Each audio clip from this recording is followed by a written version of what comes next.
Welcome to Et Al., a podcast from Baylor University Press, where we interview authors and publishing experts to bring you the best scholarship in the fields of scriptural, historical, and theological studies, as well as the world of academic publishing. Thanks for joining us. Okay, well, welcome to Et Al., a podcast of Baylor University Press. We are so excited to have with us two of our authors. We have here Drew Collins and Ryan McAnnally-Linz. They are in town today to do some teaching at Baylor, and we grabbed them and asked if they could come and be on the podcast. So welcome. It's great to have you. It's great to be here. Yeah, thanks. So a little bit of introductions. We've got Dr. Drew Collins. He's the Associate Research Scholar at the Yale Center for Faith and Culture. He's interested in all kinds of things, but including Christian theology of religions, figural interpretation, and the influence of apologetics on Christian theology. He received his PhD in theology from the University of Cambridge. And Dr. McAnnally-Linz comes to us from Yale as well. He's the Associate Director for the Yale Center for Faith and Culture. Ryan's interests include the theological ethics of humility, eschatology, biblical theology, and philosophy. So between the two of you cover a lot of ground, interested in everything. Okay, so which leads to these three books that they have produced for us. So between the two of you have three books with Baylor University Press. The first one here is Dr. Collins's The Unique and Universal Christ. This was a reworking of his dissertation, and it covers the relationship of Christian claims about Christ to other religions, right? Mm-hmm. So it's kind of a question about the relationship of Christianity to other universal claims made by other religious, like something like that. Yeah, it is a critical look at the way in which that relationship has been construed. Okay. Sort of looking at a critical look at the theology of religions as it's described. Yes. Picking apart of some of the problems there and trying to a constructive suggestion for how we might put it together in a way that would benefit everybody, Christians especially. Yeah, fantastic. All right, so that's The Unique and Universal Christ from Dr. Collins. You also edited this collection, which is What is the Good Life? And this is exploring from an interdisciplinary and an interreligious perspective the question of what does it mean to live a good life as a human being? So what does it mean to be human, and what does it mean to do that well? The perspectives from religion, philosophy, and psychology. Now, Dr. McAnnally-Linz, you contributed a chapter to this. Yep. Right. And then you also together edited The Joy of Humility, the beginning and end of the virtues, taking a critical and broad look at the kind of philosophy and the theology of humility, which is a much needed thing. Yes. Sadly. It always has been, perhaps now more than ever. It's really important that we are all engaging with one another humbly. So welcome. Okay, so let's start then. Let's just talk first of all. You're here in town and you're doing a bit of teaching, but as I understand it, you're not teaching students today. You're actually teaching teachers today. So the question of what does it mean to teach well? Can you give us a brief synopsis of what you will be covering today on campus? Yeah, so we're here to introduce some faculty members to a kind of approach that we take in our theological education at the Yale Center for Faith and Culture, where we say there are fewer, more important questions to engage with as human beings than what it means for us to flourish, for creation to flourish. And the decisive figure in responding to that question for Christians has got to be Jesus Christ. And so how do you, in a classroom setting or in any sort of teaching and learning setting, make space for encounters with the person of Jesus and this question, regardless of whether you're kind of digging headlong into the theological ethics of things, but pretty much any field with maybe a few marginal exceptions, you can find space in your teaching for kind of opening up this horizon for students and forming a community that's oriented around these really big human questions and kind of taking Christ to be the norm and key for discernment around those questions. And also making space for Christ in those, and making space for the students and their own lived experiences in their own lives. Okay, so you are here and you're doing some teaching on teaching theology and making space for Christ in the classroom, both in terms of helping students articulate their own experiences and bring those to the table, and in terms of kind of your own teaching from the front. I suppose one question would be that often is kind of construed as perhaps a kind of tension between a sort of pietistic, get in your feels about Jesus, and then a kind of rationalistic, now let's put all that aside and just think. How do you kind of overcome that tension or undercut that tension or dissolve that tension? What's your kind of approach to that? So what's the right sports metaphor? Is it are you doing like an end run around, or is it really like I think it may just be like we just smash right through it. This is like a dive. That's right. Like right into the middle of the line and hoping you're coming out the other side. Philadelphia Eagles, you're just gonna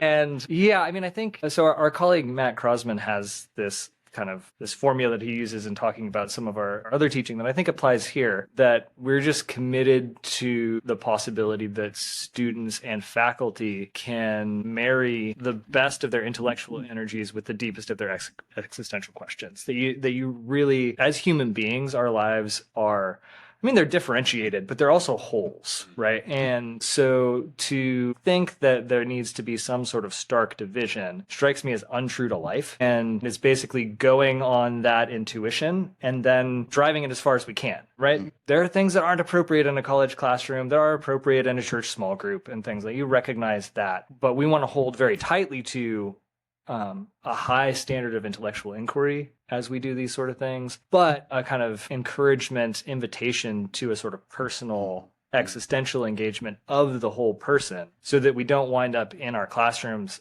kind of enacting a highly dualistic anthropology where we're splitting humans into the thinking part of them and the everything else part of them.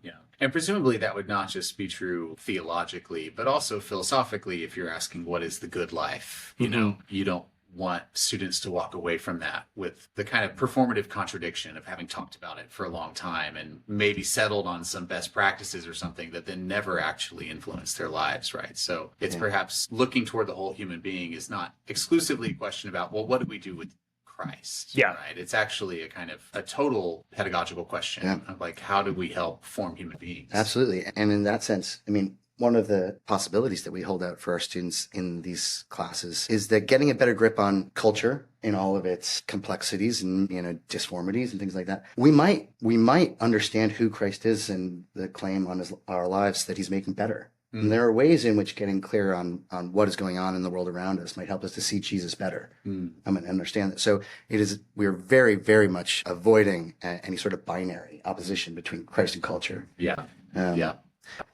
Yeah. One way I tend to think about it is there are some philosophers like Charles Taylor, I think, will talk about self-involving questions. And we think that most of the really important questions are self-involving, but then you can make a distinction between the self-involving and the self-involved. And what we're trying to do is cultivate spaces where you can dive really deep into self-involving questions, but in learning communities that push against a sort of self-involved, individualized way of doing that, but draw it into a community, like a real community. Yeah. And that also, I mean, that comes, not only is the difference between self-involving and self-involved, but the emphasis on questions as the orienting point for our pedagogy. We are not asking our students to entertain concrete claims about certain aspects of human flourishing so much as to take the question seriously and to take Christ's role in shaping their understanding of it seriously. There is no theory of atonement that we sort of ask them to accept. It's very open theologically and doctrinally and things like that, to the extent that some of my best students are often atheists. They're able to ask the questions seriously and and invite other students who aren't atheists to ask these questions better and to see the horizon of answers in a new way. Yeah. Okay, so let's stick with the theme of that kind of integration of the personal with the intellectual. And Drew, your 3 books with us are quite ranging, right? So we've got Christology, World Religions, The Good Life, Virtue, Humility. These are a lot of different topics. And so how did you kind of intellectually chart a course through those? And then is there a kind of common theme that's pulling these together? Those are very good questions. And I'm afraid the answers are probably going to be less satisfying than they could be. I guess I'd start with Unique and Universal Christ, because this is a book that was a response to very personal questions that I was asking. I grew up in what I had come to understand or describe as an interfaith household, though in reality, that's an inapt description of it, because my mom is Jewish, my dad was Christian. But these questions of sort of the relationship between Christian faith and other faiths was one that had been on my mind and on my heart for a long time. I was a senior in high school during the 9/11 attacks as well. And so everything in the aftermath, the importance of understanding religious pluralism was inescapable. And I found myself in England in the early 2010s, working at a nonprofit that was doing interfaith work and going to an evangelical charismatic church. And these two communities, which would seem to have a lot of reason to interact with one another, were on parallel tracks. And when I was in church, what I did for work was seen as unfaithful and problematic. When I was at work, the sort of people I went to church with were seen as, people who could not be involved in the kind of productive interfaith conversations that we wanted to have. That was a huge problem. And it sort of made a mockery, I thought, of both of these, what I thought these communities were all about. And so this book was an attempt for me to understand how that had come to be the case,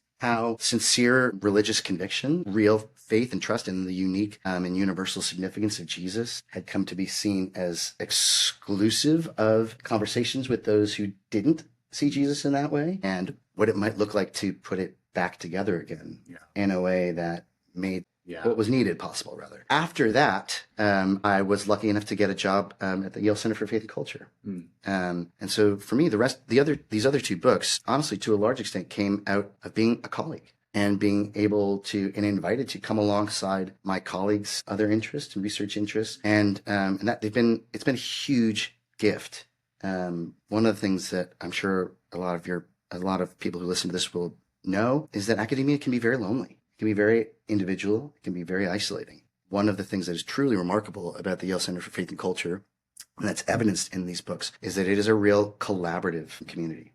And so one of the things that's been so important to me and so generative in my own spiritual and intellectual life is being invited to come alongside people who know more than I do about certain topics and areas and grow in learning and collaboration in those. Yeah, that's amazing. So it sounds like a lot of this is emerging from the tensions of lived experience, right? That it's the process of living your life and the experience of these kinds of tensions that you think maybe it doesn't actually need to be this way, and diving in intellectually and trying to see, is there a way through this? We're quite thankful that you did, because it's produced some really wonderful work that I think a lot of people have benefited from and hopefully will continue to benefit from.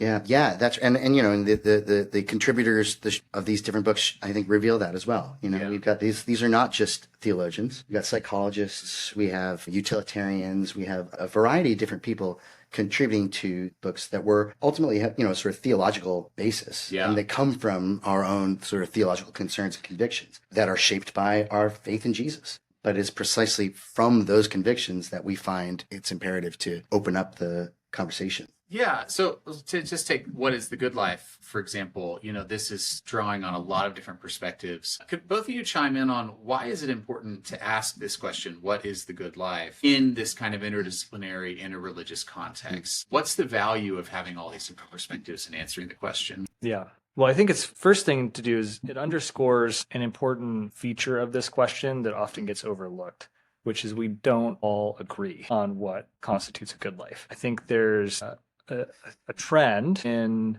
at least the kind of culture that's common in our social spaces in New Haven, Connecticut, and in Yale, that kind of takes it for granted that we have an antecedent understanding of what it means to flourish as human beings. And then the real question is how you do it. And so one thing that bringing together a utilitarian or a team of utilitarians like Peter Singer and Katerina de Lazari-Redick in this book with a Buddhist perspective, is Jeffrey Hopkins, right? Is that you're going to see there's real disagreement about kind of what's good for human beings in these traditions, and then you throw in a kind of Pauline Christian perspective, like the one that I helped contribute to that book, and that can be kind of disappointing news, right? Because then it's like, oh no, I need to figure this out. Like I need to give the best response I can, and it's not that I can just assume that we all agree and that there's a kind of natural default to what it is to flourish. And I think that's one of the main things that I take away from doing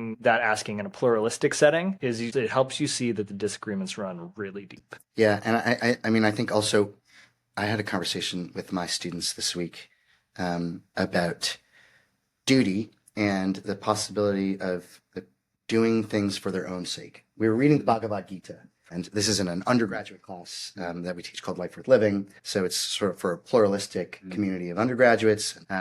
We teach it, in a pluralistic way. And this week we were looking at the Bhagavad Gita, and I asked the students, can you think of examples in your own life where you have done something not for the reward that you get from it or not for the results, but because it was important to do in and of itself? And you may or may not be shocked to hear that about half of the students couldn't think of anything.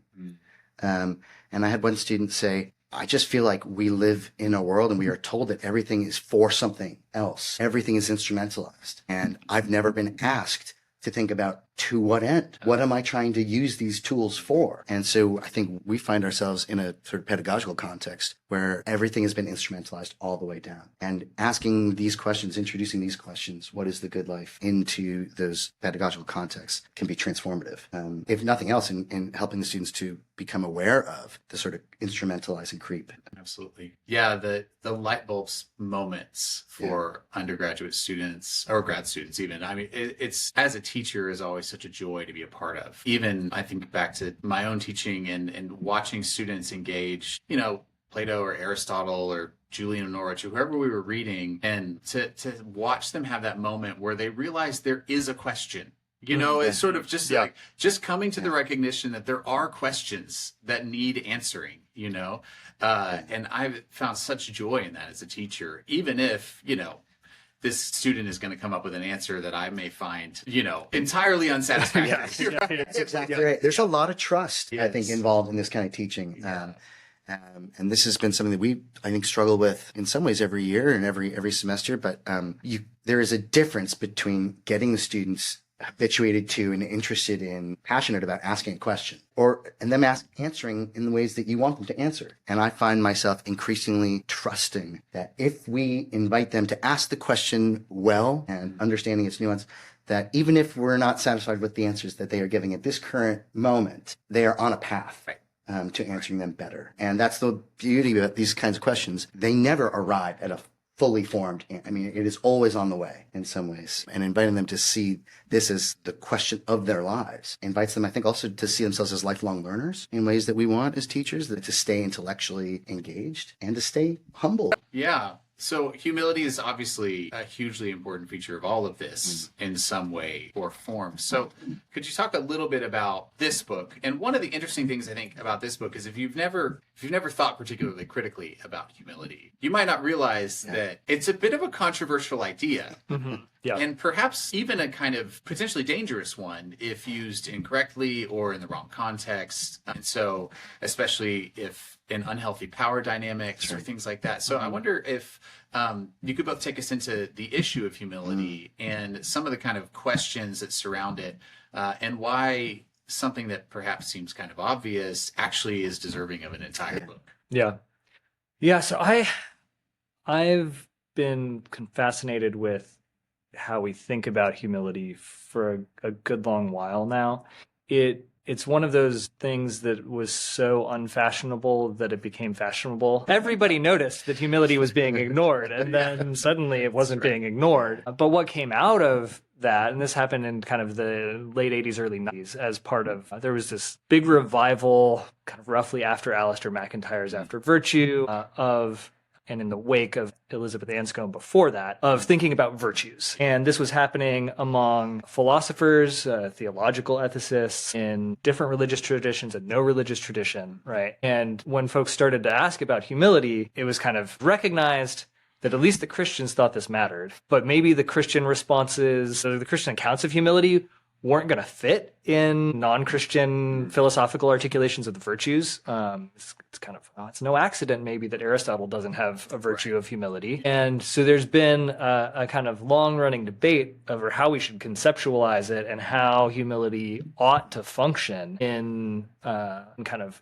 accounts of the virtues, and then for Christians in kind of ordinary everyday Christian theological language. A kind of reflexive first thought about what humility might be is a matter of kind of having some sort of low opinion of yourself. And it becomes really, really hard to articulate that as a virtue outside of a Christian perspective. But then if you think hard about the Christian perspective within it too, because Christ is seen as the ultimate exemplar of humility in Philippians 2. And the thought that Jesus has some kind of low self-estimation is kind of ridiculous. He seems to think himself to be the Son of God. So once you get in there, you're off and running for, why is this term, and it's kind of inextricably associated with lowliness, why is that something good? valuable. And then you get the kind of debates that show up in a volume like this, where we just don't agree on that yet. We don't have a kind of unified account of humility. Christians never have. The word functions in kind of different ways in different locations. And then there are really normative questions about how it ought to function. So, I mean, I could imagine even in a religious perspective here that you have probably thinking in particular Judaism, Christianity, and Islam are all going to have something like an account of humility, even though they may not have the same terminology for it, but there would be a kind of a shared sense that. So, I'm picturing sort of Avicenna, reading Aristotle and trying to kind of incorporate this account of humility, submission, responsiveness to the divine in a way that is maybe just not present in Aristotle. Or Maimonides will be doing it, and then Aquinas will be doing it in their own sort of ways. And so is humility then a virtue? And I mean, a good virtue ethicist, I could just see, well, it's not on any list that I've seen. Like, is it a virtue? And is there something in particular that these religious traditions then are really contributing to the conversation that maybe wasn't seen prior to that in some kind of form? Yeah. Do you want to take a swing at this, or should I just keep? No, I think this is one of those. This is my treat of knowledge. So I'm pretty thoroughly convinced by a guy named Kent Dunnington out of Biola, who argues that whatever accounts of humility might make it onto a virtue list from a kind of more classical, which is to say Aristotelian sort of perspective, isn't going to be what Christians at least ought to mean by humility. It's not going to be authentically Christian humility. And so then at least in that respect, I can't claim to speak for Jewish and Muslim traditions on humility, but at least then from a Christian perspective, my Christian perspective, that means that what's being offered is not just a kind of new virtue to put on the list, but a whole reorganization of what we mean by virtue, a whole reorganization of what kind of flourishing we should be hoping for in this life, what kind of the source of flourishing, right? In classical tradition, you see this especially in like the Stoics, a kind of self-sufficiency is near the heart of the account of the good life. One reason the Stoics make some of the stark claims they make is because they have the sense that whatever the good life is, it should be something that you can guarantee you have and circumstances shouldn't be able to take from you. Whereas I take it, the kind of core Christian claim is whatever the good life is, it's something that's given to you as a gift. And I think humility probably has some Christian humility, at least, probably has something to do with that. And then alternative accounts of humility, you might be able to make a kind of coherent, internally consistent account of humility that doesn't make reference to any specifically Christian claims, but it would probably be a different thing. Sure, yeah. Okay. Yeah. Interesting. So then what are some of the kind of unresolved controversies about humility? Yeah. Do you have any that jump to mind from having edited? Well, you mentioned questions of social location and power dynamics, and I think that is one that is enacted in this book. There's a very rich and robust disagreement between two of the contributors to this book about the place of humility and the designation of it as a theological virtue, depending for everybody, and the way in which that might perpetuate power imbalances and dynamics of injustice. That still seems to me to be a very live question, and one you see in the world around us. Yeah, absolutely. Yeah, I think one of the big debates, other than that one, is what place the self has in a Christian account of humility, and then the good life more broadly. And you can get in this book, Miroslav Volf is articulating a Lutheran position that pushes more strongly in a kind of emptying of the self than, say, Thomas Aquinas' position on humility, which is in a very careful equipoise with the virtue of magnanimity. Yeah. And Jennifer Hurt in this volume is articulating that, and somebody like Bob Roberts is giving an account that has this trying to thread a needle and say humility is about low self-concern, not no self-concern. And then Kent Dunnington, who's in here, but it didn't write one of the main chapters, so doesn't have a chance to put his view out there. He says, no, it's about no concern for the self. So that, like, kind of how much standing, in what sense is that kind of robust, what we might think of as like healthy self-concept in a kind of modern therapeutic context, meaningful for Christian thinking? Yeah, and I suppose the difficulty there is that the discovery of the self or the turn to the self, it comes chronologically well after. Yes. Yep. So, you're asking what is the self in Thomas Aquinas or in Augustine, and in a sense, that question is there, but it's not there in the terms that we tend to ask. Right. So, Yeah. in some ways, I think what's exciting about that then is that we are legitimately asking a different question about humility. Yes. We need the continued academic discussion of this, Absolutely. right? Right. It is not the case that Thomas just kind of checked the box. Even if you think he's right about really important things, you have the question about how do you kind of transpose that into the key of inescapably modern self-understandings that we have, right? Yeah, absolutely. Well, it's good to know then that these questions aren't resolved because those of us who work in academia have some jobs for at least still a vocational purpose, maybe. There we go. That's utilitarian way of putting that. Well, great. Well, thank you both so much for being here. Again, look up their books at baylorpress.com. They have their own works outside of this as well. They're both very accomplished authors, so take a look at their other books published with other publishers as well. And thank you both for making the time to be with us today. We really appreciate it. Thanks so much. This is a great conversation. Yeah. Thank you. All right. Thank you. Thank you for listening to Et Al., a podcast from Baylor University Press. We hope you've enjoyed today's episode. Make sure to like, comment, and subscribe to keep up with the latest from Et Al.